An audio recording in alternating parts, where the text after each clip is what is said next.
নববর্ষের সকালবেলায় মানসিক ভারসাম্যহীন যুবকের উপর চড়াও এক মিষ্টি ব্যবসায়ী সৈকত পাল নামে এক প্রত্যক্ষদর্শী বলেন, সোমবার রাত আনুমানিক 9:30 নাগাদ বনকর বাজারে মিষ্টির দোকানদার অর্জুন দেবনাথ নিজের দোকানে ছিলেন। ঠিক তখনই মানসিক ভারসাম্যহীন যুবক নিতাই দেবনাথ ওরফে আবু নাকি অর্জুন দেবনাথের ছেলের সামনে অকথ্য গালাগাল করে।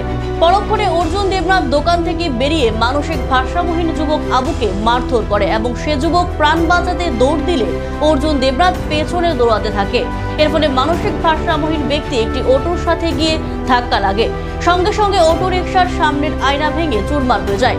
আর মানসিক ভারসাম্যহীন যুবক রাস্তায় পড়ে মাথা, ঠোঁট, মুখ ভীষণভাবে আঘাতপ্রাপ্ত হয় এবং রক্ত ঝরতে থাকে। সাথে সাথে বাজারের প্রত্যক্ষদর্শী লোকজন এবং যুবকরা আহত অবস্থায় অটো রিকশার মালিক সহ অটোতে করে বিলোনিয়া মহকুমা হাসপাতালে নিয়ে যায়। হাসপাতালে প্রাথমিক চিকিৎসার পর আঘাত হওয়া গুরুতর তাকে শান্তিরবাজার জেলা হাসপাতালে স্থানান্তরিত করা হয়। এই ঘটনায় এলাকায় যুবক এবং ব্যবসায়ীদের মধ্যে ছিছি রব উঠেছে। এখন দেখার বিষয় প্রশাসন অর্জুন দেবনাথের প্রতি কি ধরনের পদক্ষেপ গ্রহণ করে।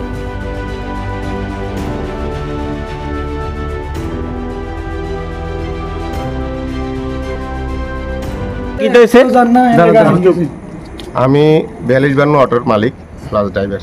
আচ্ছা, আমি রকির কিছু স্টুডেন্টে নিয়ে আমি এসবিসি নেওয়া যাইতে আসলাম।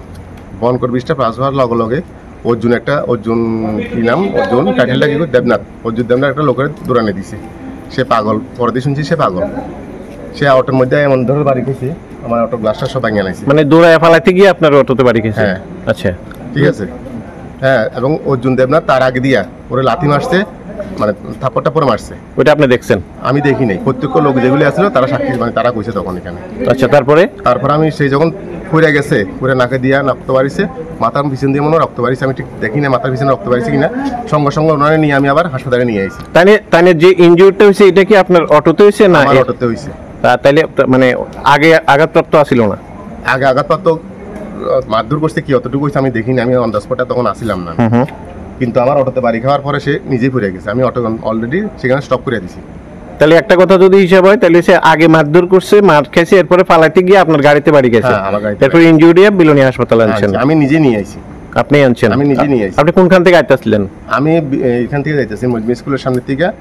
রকিপালের কিছু স্টুডেন্ট নিয়ে আমি এসবিসি নগর যাইতেছিলাম। আচ্ছা, বনকর ব্রিজটা পাস হয়েছি আর সঙ্গে সঙ্গে এই ধরনের কন্ডিশন। কিন্তু অর্জুন দেবনাথ যদি ইচ্ছা করতো লোকটারা সে বাঁচাতে পারতো। আমার অটোর থেকে যে লোকটা বাড়ি খাইছি তার সঙ্গে হার্ডলি গেলে 5 থেকে 6 হাতের ডিফারেন্স আছিল। শুনছি লোকটা কি মানসিকভাবে ভারসাম্যহীন হতে পারে, আমি ঠিক জানি না। আমি পরে সেখানে যখন গেছি বিভিন্ন লোকেরা কথাবার্তা শুনে বুঝলাম যে লোকটা ভারসাম্যহীন।